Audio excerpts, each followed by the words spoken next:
इस कार्यक्रम में मंच पर उपस्थित समाजवादी पार्टी और कांग्रेस के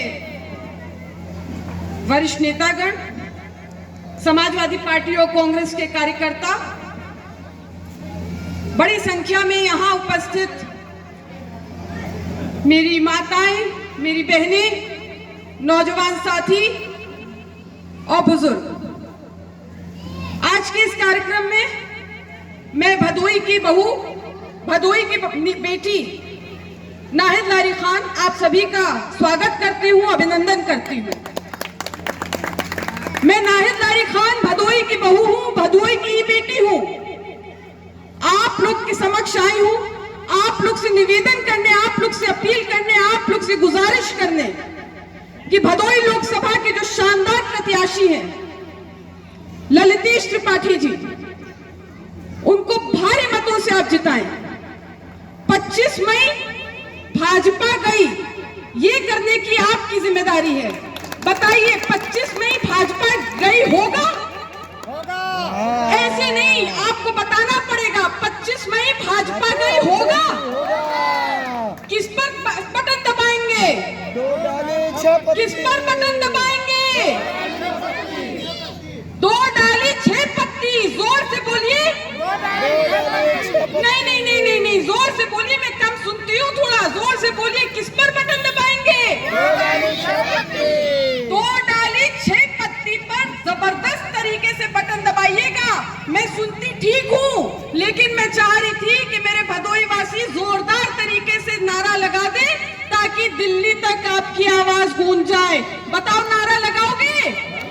2 डाली 6 पत्ती, जोरदार तरीके से बोलो मेरे नौजवान साथी, जरा सुने आवाज आपकी। किस पर बटन दबाओगे? शाबाश, ऐसा जबरदस्त आपने बोला है कि दिल्ली में बैठे जो बड़े नेता हैं उन्होंने अपना बोरिया बिस्तर पैक करना शुरू कर दिया होगा, और जो लखनऊ में आए चीन के बॉर्डर से रहने वाले, वो भी बोरिया बिस्तर पैक करना शुरू कर देंगे। 4 जून को भाजपा का पुरता सफाया होगा। 25 मई को आपको जोरदार बटन दबाना है। 2 डाली 6 पत्ती पर साइकिल पर बैठकर जाना। किस पर बैठकर जाओगे? साइकिल पर बैठकर जाना। 2 डाली 6 पत्ती पर जोरदार बटन दबाना, इतना जोरदार बटन दबाना कि गिनने वालों के पसीने छूट जाए। बताओ, करोगे ऐसा? पसीने छूट जाए गिनने वालों के, थर-थर कांपने लग जाए। इतना भदोई वासियों, इतना बटन दबा देना। अपनी बहू, अपनी बेटी नाहिद लारी की इतनी गुजारिश सुन लेना, इतनी अपील मान लेना, जोरदार तरीके से बटन दबाना। मेरे भाइयों, मेरी बहनों, आप छत पर भी मेरी बहनें खड़ी हैं, उधर भी खड़ी हैं, मैं सभी को ये बताना चाहती हूँ कि ये जो चुनाव है बहुत महत्वपूर्ण चुनाव है। माननीय अखिलेश यादव जी और इंडिया गठबंधन जो लड़ाई लड़ रहे हैं, वो आदरणीय बाबा साहब का सम्मान, स्वाभिमान और आदरणीय बाबा साहब की आत्मा यानी संविधान को बचाने की लड़ाई लड़ रहे हैं। उसके लिए रोज माननीय अखिलेश यादव जी को और इंडिया गठबंधन को गाली खानी पड़ती है। रोज बीजेपी गाली देती है, लेकिन माननीय अखिलेश यादव जी और इंडिया गठबंधन के जितने नेता हैं, उन्होंने कह दिया है भाजपा वालों से, तो हमें जितनी गाली देना है देते रहो, लेकिन हम संविधान पर ठेस नहीं पहुंचने देंगे, हम संविधान को नहीं खत्म होने देंगे, हम आरक्षण नहीं खत्म होने देंगे। पिछड़े दलित आदिवासियों को जो आरक्षण का लाभ मिलता है उसको हम नहीं खत्म होने देंगे। इसकी लड़ाई माननीय अखिलेश यादव जी और इंडिया गठबंधन के सारे नेता लड़ रहे हैं। माननीय अखिलेश यादव जी चूंकि वो पिछड़े समाज से हैं और नौजवान हैं, इसलिए बीजेपी के बड़े नेता उनको रोज गाली देने का काम करते हैं, क्योंकि बीजेपी की बुनियादी 6 अप्रैल 1980 कोटला मैदान दिल्ली में पिछड़े दलित विरोध पर पड़ी थी कि पिछड़े दलित समाज के नेता, चाहे आदरणीय चौधरी चरण सिंह जी हो, चाहे आदरणीय बाबू जगजीवन राम जी हो, ये देश के प्रधानमंत्री नहीं बन सकते, क्योंकि ये पिछड़े दलित समाज से है। नफरत है बीजेपी को पिछड़े दलितों से, इसलिए संविधान बदलना चाहती है, इसलिए आरक्षण खत्म करना चाहती है कि पिछड़े दलितों के बच्चों को जो आरक्षण का लाभ मिलता है नौकरियों में, वो लाभ न मिले। बताओ, तुम्हारी जिम्मेदारी है इस लड़ाई में, आप भी शामिल हैं। 25 मई को जवाब दे देना, जोरदार